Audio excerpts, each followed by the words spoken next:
राम मंदिराच्या उद्घाटन सोहळ्यावरून संजय राऊत यांनी पुन्हा एकदा भाजपवर टीका केली आहे। आम्ही आमंत्रणाची वाट बघत बसलो नाही। भारतीय जनता पक्षाचा हा कार्यक्रम आहे। हा कार्यक्रम काही 26 जानेवारी किंवा 15 ऑगस्टच्या परेडचा हा कार्यक्रम नाही। हा पक्षाचा कार्यक्रम आहे। त्यांच्या पक्षाचा कार्यक्रम हा होऊ द्या। त्यांच्या पक्षाचा झेंडा त्यांना फडकू द्या। अशा कार्यक्रमाने प्रभू श्रीराम यांना त्रास होईल आणि ते पुन्हा एकदा वनवासात जाईल असे कृत्य भाजपने करू नये असं देखील संजय राऊत यांनी म्हटलं आहे। संभाजीनगरची जागा फार थोड्या फरकाने आम्ही हरलो, म्हणजे 19 बरोबर। शिरूरची जागा आम्ही लढलो, तिथे आता राष्ट्रवादी काँग्रेस पक्षाचे खासदार आहेत। जिंकलेल्या जागांवर बोलायचं नाही, चर्चा करायची नाही, हे धोरण ठरलंय। जिंकलेल्या, आता काँग्रेसने जागाच जिंकलेल्या नव्हत्या महाराष्ट्रात, पण जिथे काँग्रेसची ताकद आहे, जिथे काँग्रेस जिंकू शकते, जिथे काँग्रेसची आम्हाला मदत होऊ शकते, तिथे काँग्रेस राहणारच।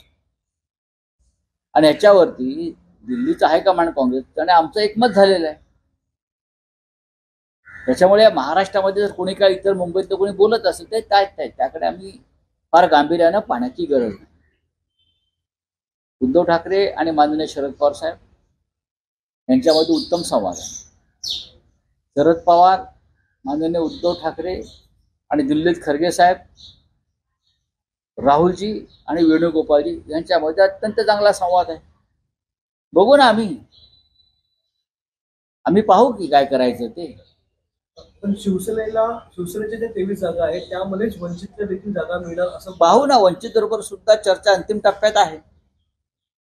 माझं असं म्हणणं आहे किंवा माझ्या पक्षाचं असं म्हणणं आहे, उद्धव ठाकरे साहेबांचं म्हणणं आहे, माननीय शरद पवारांचं असं म्हणणं आहे की वंचित आघाडीचा जो फोर्स आहे तो आपल्याबरोबर घ्यायला हवा।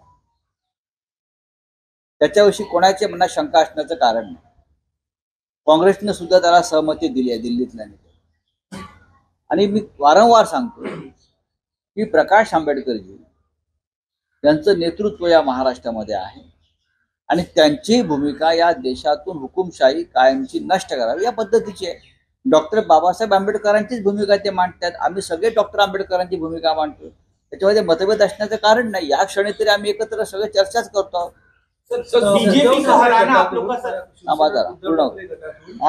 शिवसेना उद्धव ठाकरे गटातून शिवसेनेला राम मंदिराचं निमंत्रण आलं की शरद पवार यांना देखील आलेलं असं सांगितलं। कोण कोण जाणार आहे, आपल्याला जाणार आहात की नाही? बघा, आम्ही इथे आमंत्रणाची वाट बघत बसलेलो नाही।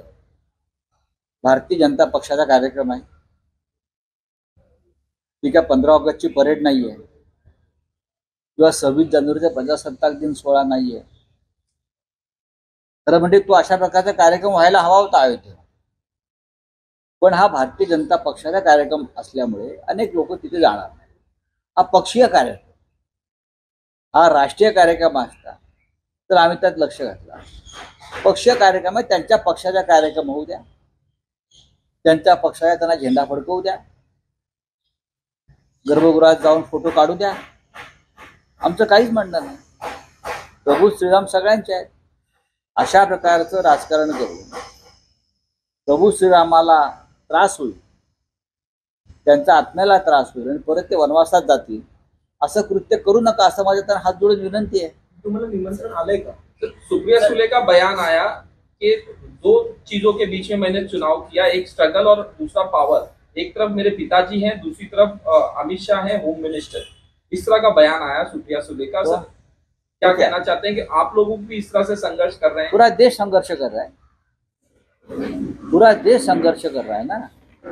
जिसे सुप्रिया जी ने कहा ये बात सही है। पश्चिम बंगाल में आप देखिए, आप तेलंगाना में देखिए, आप कर्नाटक में देखिए, आप महाराष्ट्र में देखिए, हम सब लोग जो स्ट्रगल कर रहे हैं ना, पावर, मनी पावर, सत्ता, एजेंसी, लेकिन हम ये स्ट्रगल करते रहेंगे और 2024 में हम परिवर्तन करके दिखाएंगे। ममता बनर्जी ने कहा है पूरे देश में इंडिया गठबंधन लड़ाई लड़ेगी, लेकिन बंगाल में हम टीएमसी नेतृत्व करेंगे। क्या उसी तरह महाराष्ट्र में शिवसेना नेतृत्व करेगी इस लड़ाई का? एक बात ऐसी है, आपका प्रश्न मुझे समझ में आया है। ममता बनर्जी पश्चिम बंगाल में सबसे बड़ी पार्टी है,